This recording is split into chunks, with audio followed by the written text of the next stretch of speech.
talvez hoje, olhando para aquela época e para nós hoje, estejamos enfrentando um momento de crise muito maior do que naquela época, do que naquele momento lá.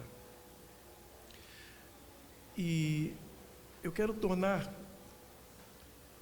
você bem consciente do momento que nós estamos vivendo e dizer que você não está aqui por acaso. Há um propósito de Deus para que você esteja aqui. Vencer este momento é uma questão de confiança e fé, crer. E nunca foi fácil para a igreja, em momento algum da história. E agora muito mais ainda, porque estamos prestes a viver o miolo de uma profecia bíblica, daquela que fala da volta de Jesus, do arrebatamento da igreja, da perseguição aos cristãos. Então, é uma crise interna associada a uma crise externa, aquela que vem de fora. Então, há muita necessidade de que a igreja hoje esteja em oração, joelhos no chão. Eu já disse algumas vezes, citando Spurgeon, ele diz que a distância entre o problema e a solução é a mesma distância entre o joelho e o chão. Dobrar seus joelhos, despertar para o fato de quem você é. Eu uso um termo que eu acho assim muito... Eu sou muito crítico em relação a mim mesmo, bastante violento, né, com relação a alguns, quando eu digo que o crente não pode ficar borboletando, saindo feito borboleta por aí, achando que tudo é primavera, que tudo está bem, que tudo está legal, que essa florzinha aqui tem um pólen muito legal, agora eu vou para aquela de lá, e não prestar atenção no seu inimigo número 1. E o pássaro é um deles, né, que espreita. Jesus fala sobre o leão, que o diabo ele anda ao derredor, buscando a quem possa tragar, né? Vigiando a vida dos cristãos. Então o crente não pode ser uma borboleta, achando que tudo é festa, tudo é primavera, né? Em 538, deixa eu fazer a junção de 2 textos bíblicos, e eu quero que você entenda por que o pastor está falando sobre oração. Ciro, rei dos medos e dos persas, quase 500 anos depois do templo ter sido construído por Salomão, e aqui mais ou menos 60 anos depois da invasão de Nabucodonosor, motivada por Nabopolassar, que foi o seu pai em 512 e 508 a.C., 612 e 608, escravizam o povo de Israel. E aí Ciro, rei dos medos e dos persas, ele faz um edito, ele faz um decreto, ele manda que Neemias retorne a Jerusalém e ele reconstrua o templo. O templo ele ficou suspenso, a sua reconstrução, por cerca de 17 anos, só retomada em 520, quando Dario reedita o decreto de Ciro e manda que em 4 anos o templo seja restaurado. E aí ali Zacarias e Ageu retornam como profetas para a reconstrução do templo. Isso é parte da história da igreja, né? Da história de Israel, perdão. Por que o templo deixou de ser construído na sequência com a chegada de Neemias? Por crises internas e crises externas também. Tatenai, que era governador da Transjordânia, junta-se o governador de grande parte de Jerusalém, e eles lutam contra Neemias, criam dificuldades, e o templo para a reconstrução por 17 anos.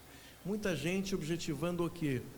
O dinheiro que vinha dos hebreus, né, dos israelenses, dos israelitas. Então ia faltar para eles, porque agora tem outro governador, então criaram dificuldades para que a coisa parasse lá. Só que em 520 o templo ele retoma a sua construção. E é nesse momento que Ageu profetiza. Ageu é um livro que você vira uma página, já acabou. Preste atenção na profecia de Ageu. No 7º mês, isso aí é entre agosto e dezembro de 520 a.C., ao 21º dia do mês, veio a palavra do Senhor por intermédio do profeta Ageu, dizendo, aí começa a profecia, fala agora a Zorobabel, olha, filho de Sealtiel, governador de Judá, e a Josué, filho de Josadaque, sumo sacerdote, e ao restante do povo dizendo, ele chega do púlpito e diz, Kor vayomer Elohim, assim diz o Senhor. É profecia, é Ageu que está falando. Quem há entre vós que, tendo ficado, viu esta casa na sua primeira glória? Templo que tinha sido destruído, agora aqui nesse período há quase 100 anos. Está retomada, lá atrás, lá, 80 e tantos anos, quase 90 anos aqui. Quem de vocês aí sobrou daquele povo que foi escravizado? Quem? Ele está perguntando. Tinha muitos velhos lá, fatalmente tinha alguém, né? E ele fala sobre a glória do templo, como era a glória do templo, como era poderoso, como era majestoso, como era brilhante, como o Espírito de Deus agia naquele momento, como Deus operava naquele primeiro templo construído por Salomão. E como a vedes agora, como é que vocês estão vendo a glória daquele templo? Como é que vocês olham agora? Não é esta como nada diante dos vossos olhos, comparada àquela? Olha, a glória desse templo aí, comparada com aquilo, não é como nada. Olha a profecia. Ora, pois, esforça-te, Zorobabel, diz o Senhor, e esforça-te, Josué, filho de Josadaque, sumo sacerdote, e esforça-te todo o povo da terra, diz o Senhor, e trabalhai. Então, olha que eu comecei o sermão falando sobre 20 anos atrás, sobre as nossas lutas hoje, sobre as crises que enfrentamos, sobre o fato de você estar aqui, não sem propósito, mas com o propósito de Deus.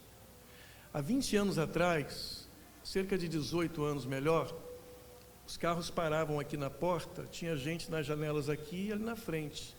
Tivemos que comprar muitas cadeiras para colocá-las aqui, olha, entre os dois bancos, e era tão difícil na hora da dedicação de dízimos e ofertas, porque o povo tinha que passar de lado para vir aqui para fazer a sua dedicação.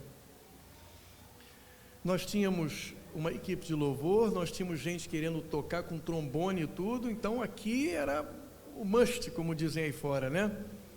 E agora tudo isso se foi, tudo isso acabou. Não temos mais isso aqui.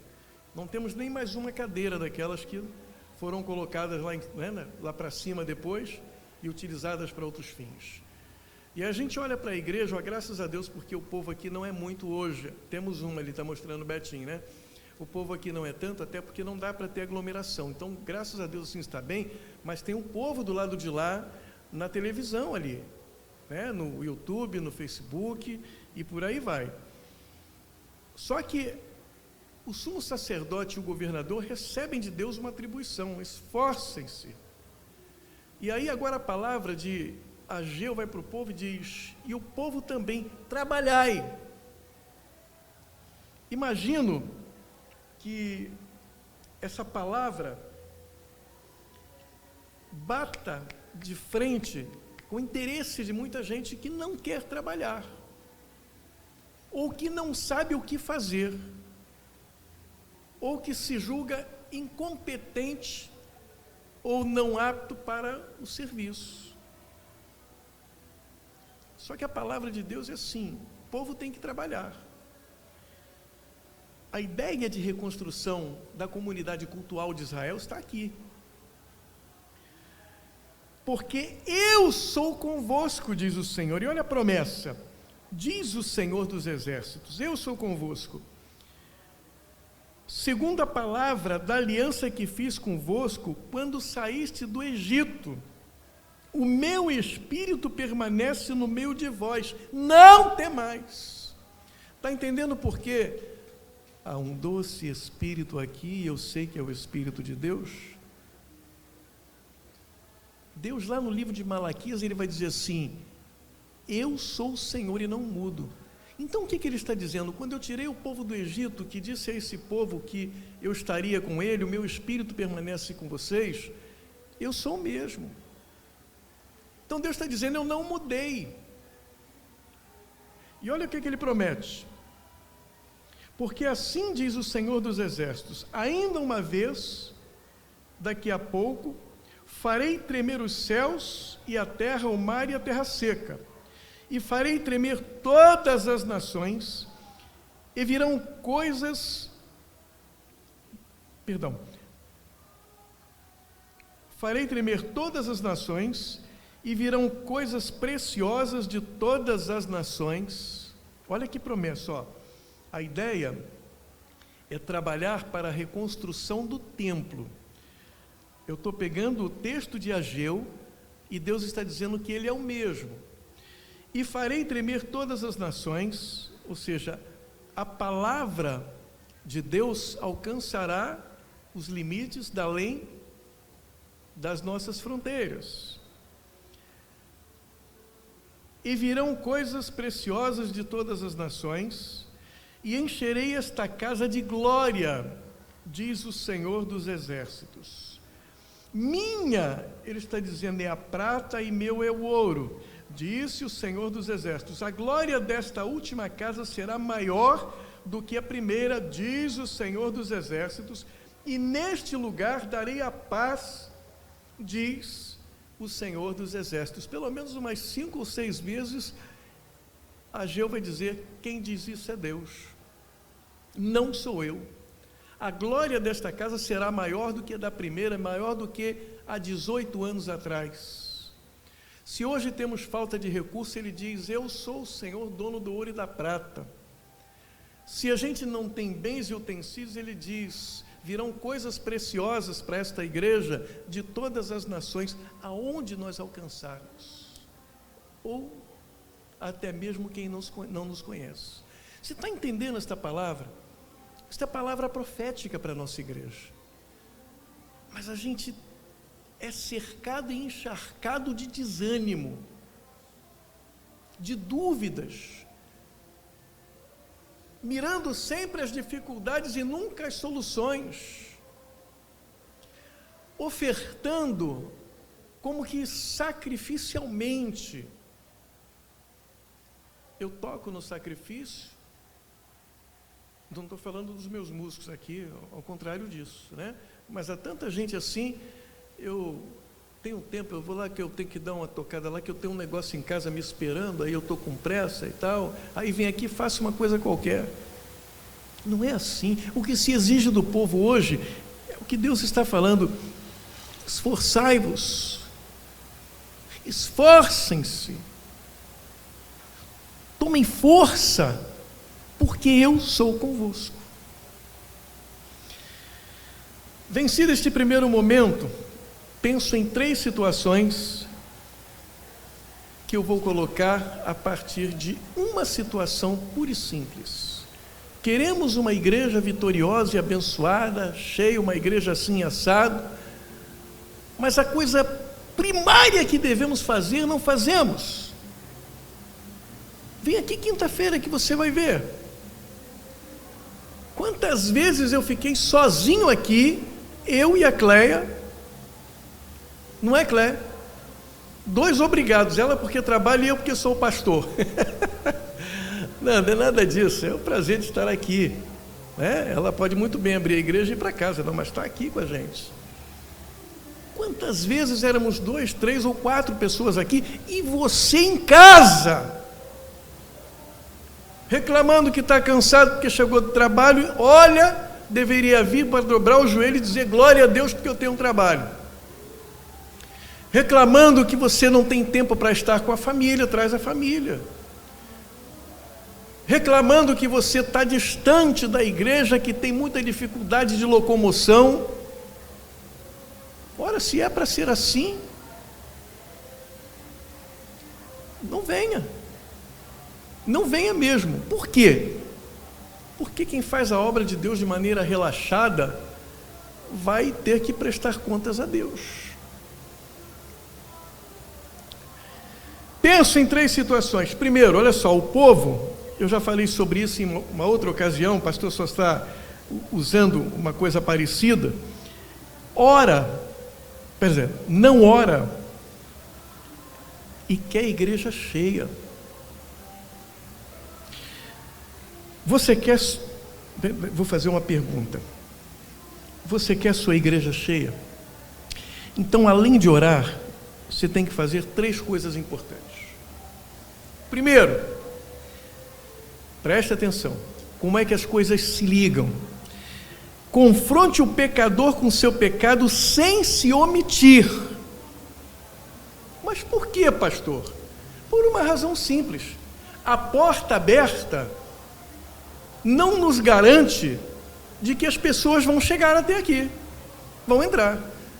Se você não trouxer. Mas pastor, eu estou falando de igreja. Querido, preste atenção, muito importante. Você não precisa trazer ninguém aqui, apenas pelo fato de você ter na sua consciência de que a igreja que se reúne aqui é a igreja que se reúne na sua casa. Se eu estou falando de 4 paredes, as 4 paredes são, para mim, a estrutura básica de um templo onde nós, que somos a igreja, nos reunimos. Entenda isso, esse é um princípio. Atos capítulo 2, Pedro, no meio de uma multidão, dá a seguinte palavra: Pedro então lhes respondeu: arrependei-vos e cada um de vós seja batizado em nome de Jesus Cristo para a remissão dos vossos pecados e recebereis o dom do Espírito Santo. Queremos ser pessoas amáveis tantas vezes e acabamos de ser omissos diante dos pecados que observamos na vida das pessoas. Mas é muito difícil, cara. Eu estou falando com ele ali sobre as alegrias que eu tenho, as coisas que eu tenho, a vida que eu tenho no mundo, e o cara sempre me confronta com a palavra de Deus. Irmão, você é ou não é a boca de Deus para as pessoas que estão perdidas?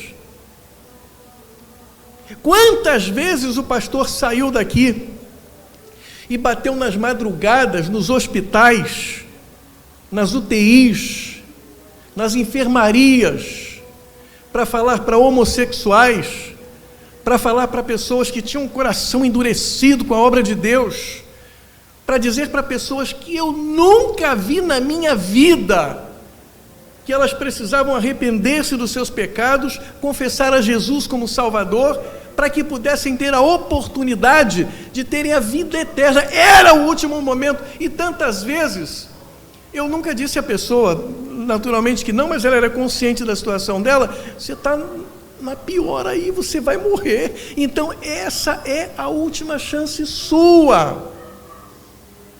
Eu cheguei para visitar uma pessoa no Salgado Filho, irmão de um membro de nossa igreja. Quando eu cheguei lá, olha, irmão, presta atenção nisso. Eu disse lá na portaria que chamaram assistente social, que me autorizou a entrar, sala vermelha, para falar para uma pessoa que estava em coma, para orar por ela. Quando eu botei os pés dentro da sala vermelha ali, aqueles leitos como se fosse uma UTI, uma pessoa saiu de lá e disse assim: olha aí, pastor, o senhor veio orar pelo fulano? Eu disse: vim. Então o senhor vai orar por todo mundo que aqui está. Aquele homem usava uma máscara, os olhos dele vermelhos, e ele disse: pastor, eu sou membro de uma igreja batista, pastor. O senhor não sabe nada desta luta que nós enfrentamos aqui. Desgastado, cansado, mas quando ele viu o pastor, oh meu Deus, como o coração daquele homem vibrou. Você sabe o que é isso? Quando aqueles que estão na luta ali, jejuando e orando, tentando salvar vidas, encontram aquele que é luz, o Filho de Deus, eles esperam receber palavra. a fome e a sede de palavra de Deus nesse tempo. E nós estamos brincando de passar a mão na cabeça das pessoas que estão sendo levadas para o inferno. Preste atenção aqui. Dê testemunho com a sua vida da transformação que você deseja no outro e naquele que chega na igreja. Então, quem chega na igreja precisa olhar para você e perceber que esta igreja, ela é cheia da presença de Deus, cheia da graça de Deus, porque a sua vida reflete isso. Você é luz e é sal da terra. Primeira Igreja Batista do Retiro, a igreja forte no amor. Cadê isso? Aonde está o amor da Primeira Igreja Batista do Retiro, que se encontra reclusa, que se encontra desanimada, que se encontra cada dia arranjando uma desculpa para dizer ao pastor: não podemos ir? Aonde está? Eu não vou dar uma de, como é que eu vou dizer assim, ai meu Deus, eu não encontro a palavra, eu não vou ser menos não, eu fiz, mas não é para dizer que eu faço, mas é para dizer para você o que está no meu coração, como eu me fiquei contrito, quebrado esta semana, com Rosângela. Eu vi uma pequenininha assim, de 1 aninho e 8 meses, chamada o quê, Rosângela? Hein? Não estou te ouvindo. Eloá. Lembra da mãe? Joyce. E do pai? Lucas. Lucas, Eloá e Joyce. Lucas, 21 anos, Eloá tem 1 aninho e 8 meses, e a mãe tem 18 aninhos. Sabe onde moram? Em Caxias. Sabe aonde? No teatro. Dentro do teatro, não, na marquise do teatro. Do lado de fora. Fome, sede, falta de banho. Como dormem? A gente dorme num colchão limpinho e ela fica no meio da gente, expostos ali na rua. E no frio, como é que faz? Nós levamos lá para onde nós trabalhamos e nós demos a eles os calçados mais caros daquela loja. E a gente fica pensando em dar coisa, né? Não vai fazer falta, não, eu dei o mais caro da loja. Para a mãe e para a filha. Mas pastor, o senhor está levando vantagem? Não estou não, eu estou dizendo que eu tenho que dar com excelência. É isso que tem que fazer, minha vida tem que ser esse espelho. A pessoa tem que receber e dizer: puxa vida, ele me ama, caramba, ele me deu o mais caro, eu não tenho condição de comprar isso. E foi entregue. E a pequenininha botou a sandália no pé. Você está pensando que ela quis tirar? Não, um bichinho pequenininho, um pezinho desse tamaninho, ela queria andar com aquilo, chorou quando disseram que iam tirar dela. Também demos a fralda para eles e vamos levar mais. Mas o coração ficou contrito porque eu quero transformar a vida daquela gente. Sabe o que eu pensei? Vou pegar o casal e levar para a igreja. Aí eu falei: não, agora não vou fazer isso agora não. Eu vou levar para um lugar onde eles possam ser melhor assistidos. A igreja não tem nem onde ficar. Mas não estão pelo menos na rua. Não é isso que temos que fazer, nós temos que oferecer o melhor. Então é dar um exemplo para aqueles a quem nós confrontamos por conta do seu pecado, do seu erro, de que a minha vida é um espelho daquilo que o Senhor quer. Terceiro ponto: você quer que a sua igreja seja uma igreja cheia? Então, no primeiro momento, confronte o pecador com o seu pecado, não fica brincando não, mostra para ele o pecado lamaçal que ele está e o risco que ele perde. Segundo, dê testemunho com a sua vida da transformação que você deseja no outro. O livro de Atos: e com muitas outras palavras dava Pedro testemunho e os exortava dizendo: salvai-vos desta geração perversa. Você sabe o que é exortar? Está cheio de gente achando que exortar é tomar uma coça. Não, animava o cara. Retenhamos a inabalável firmes, a inabalável confissão da nossa esperança, porque fiel é o que prometeu. Queremos uma igreja cheia, mas nós temos que ser este exemplo. Terceiro pontinho aqui, pregue a palavra. Agora me ajudem aqui. Na construção de uma igreja sadia, abençoada, temos 4 coisas importantes a considerar. A igreja sadia, você vai olhar por aqui, ela tem que ter doutrina, palavra de Deus, ensinamento.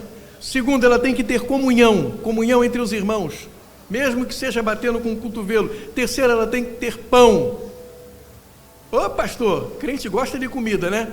Mas o pão que está aqui é o pão da ceia, é aquele da confissão de que você está aguardando o Senhor voltar. Quarto, ela tem que ter oração. Veja que não dá para ter pão e crente só quer pão, só vem aqui no dia da ceia, né? Mas também não tem oração. Quebrou esse quadripé, esse sustentáculo, a igreja passa a ser doente. Uma igreja que não tem doutrina, que não tem comunhão, que não tem pão, que não tem oração, é uma igreja fadada ao CTI, ela vai morrendo. Bem, vencido este primeiro momento, e perseveravam na doutrina dos apóstolos, e na comunhão, no partir do pão e nas orações.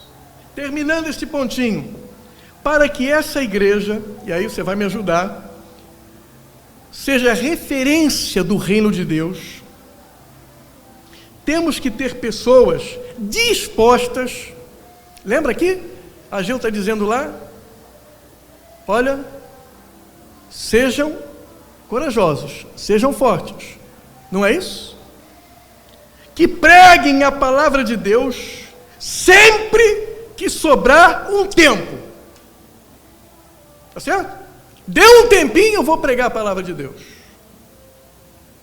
Não estou obrigado, não estou trabalhando, vou pregar a palavra de Deus. É isso ou não é isso?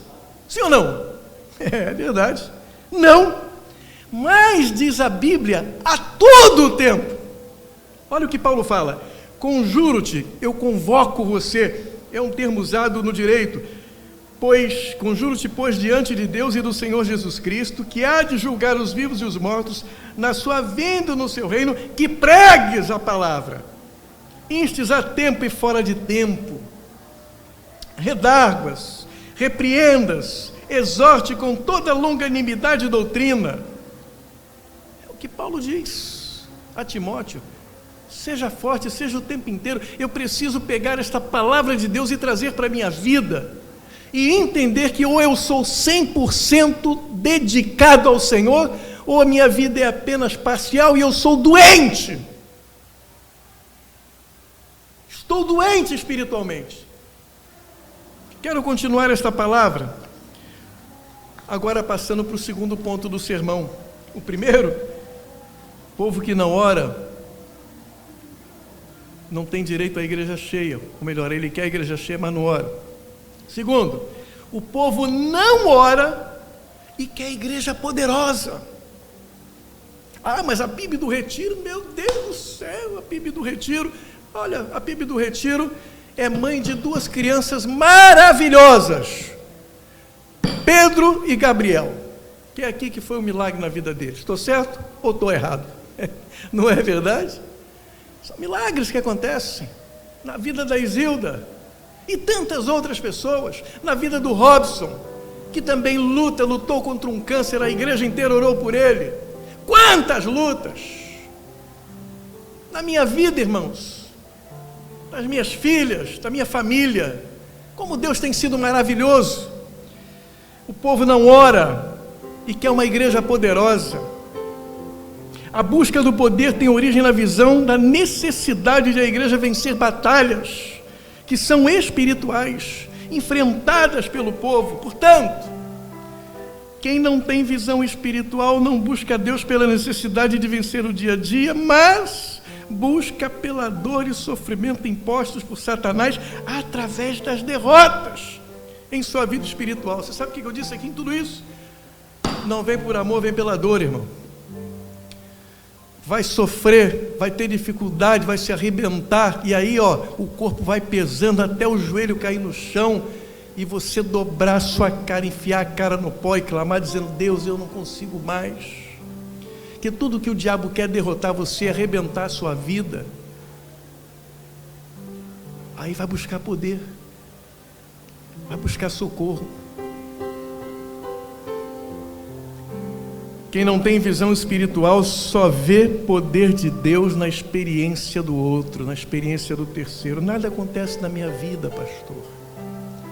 Você está precisando dobrar teu joelho, você está precisando orar, você está precisando ser um homem ou mulher de oração. Olha, eu estou morando na casa de um pastor amigo meu, aqui perto, desde outubro. Existe uma igreja ali na rua de trás. É domingo de manhã, é domingo de noite. Durante dezembro parece que foram quase todos os dias. Uma laje, um microfone, uma caixa de som e um sujeito que berra todo som, a todo vapor.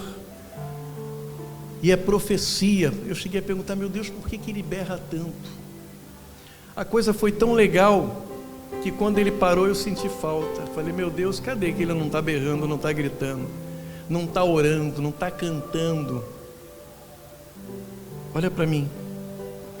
Igreja não tem comunhão, igreja não tem oração, igreja não tem doutrina.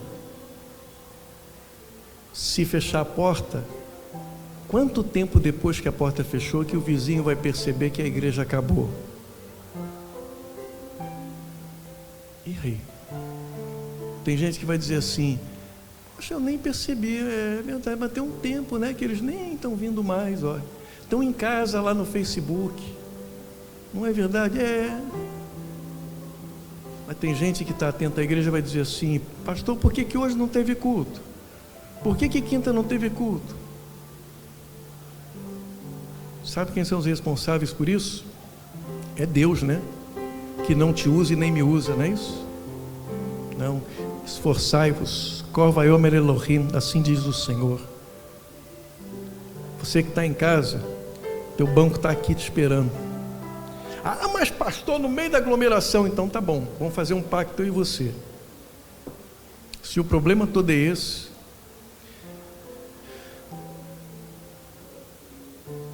se a partir de hoje não vai botar o pé lá fora para ir no mercado, no shopping, no trabalho, na padaria, porque se o fizer, você vai estar confessando, declarando que o seu problema é com a igreja.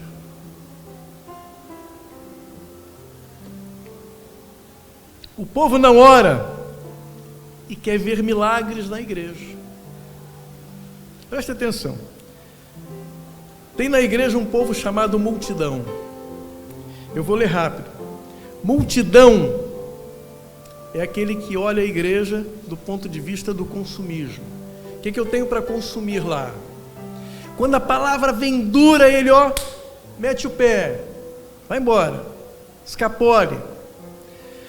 Multidão quer espetáculo.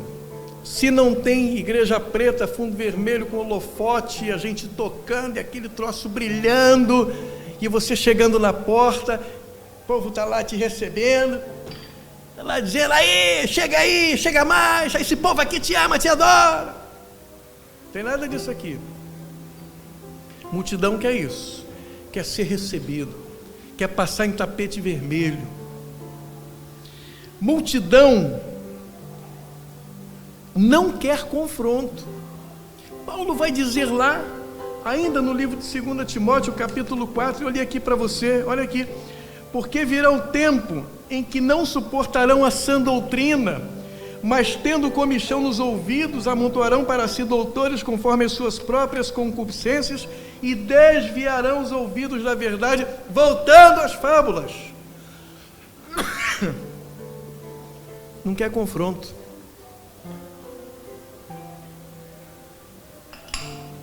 Multidão não quer compromisso.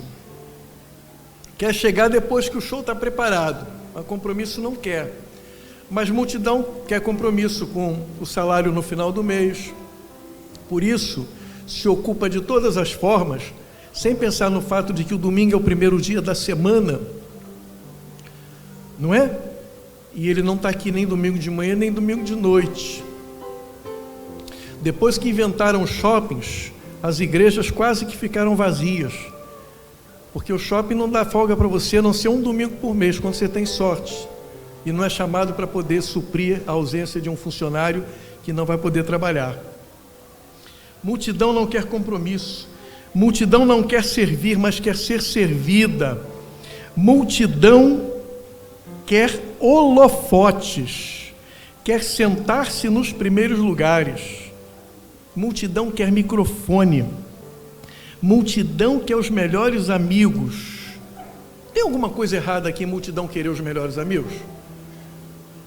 Não.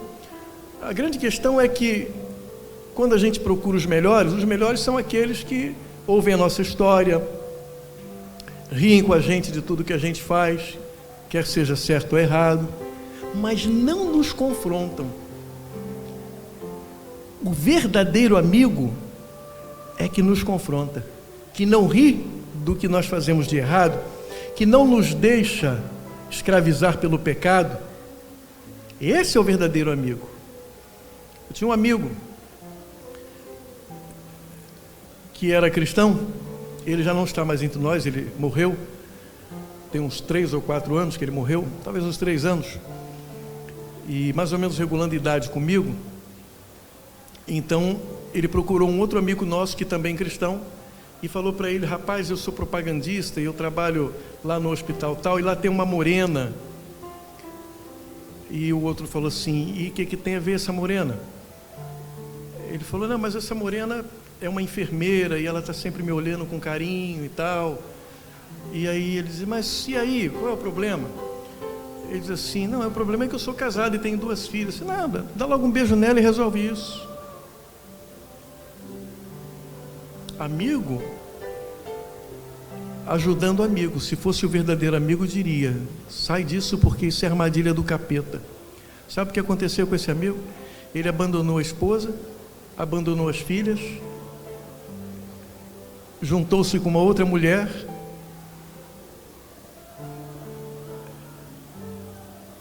casou-se com essa outra mulher,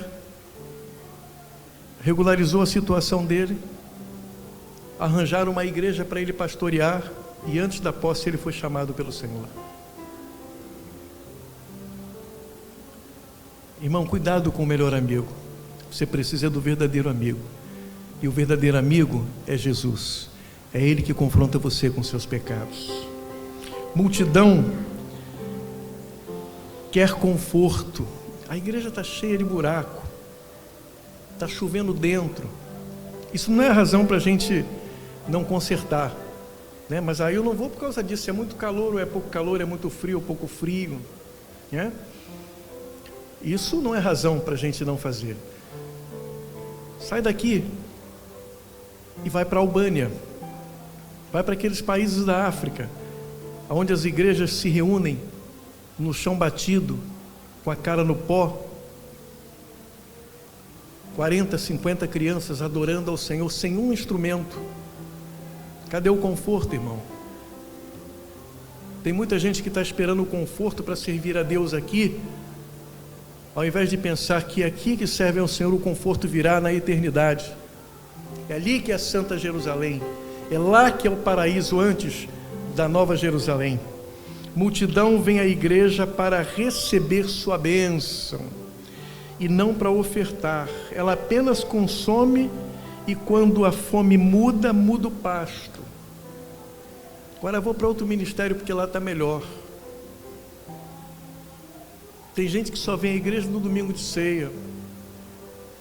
Tem gente que só vem à igreja se puder cantar, se puder liderar, se puder falar. Quero terminar dizendo que a multidão é cega e desagregadora. Ela não enxerga nada espiritualmente, e quando vem a luta, ela é a primeira a desaparecer. Quando Jesus foi preso no Getsemane, não tinha um com ele, só Pedro fugindo pelos cantos. Para terminar, irmão, o povo não ora e quer uma igreja abençoada. Vamos ficar em pé.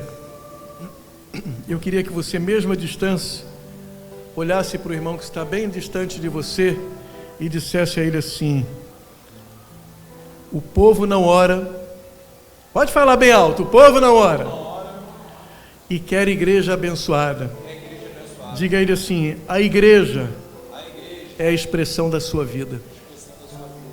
Amém? Você que é a igreja abençoada.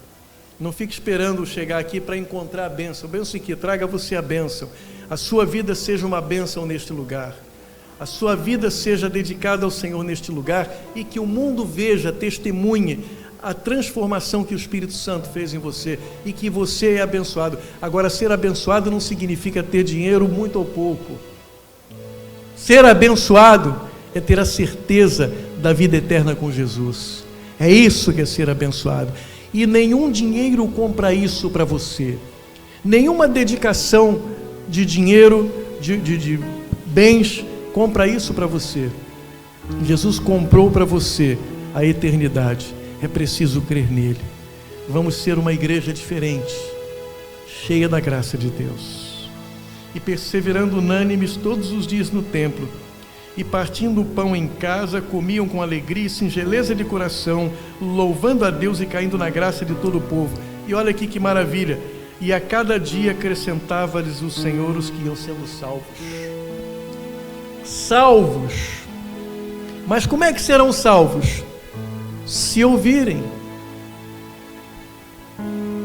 E o mundo precisa de gente que pregue. Como ouvirão se não há quem pregue? Como pregarão se não forem enviados? Vocês foram enviados. Comecem a pregar dentro das casas de vocês. Que Deus abençoe.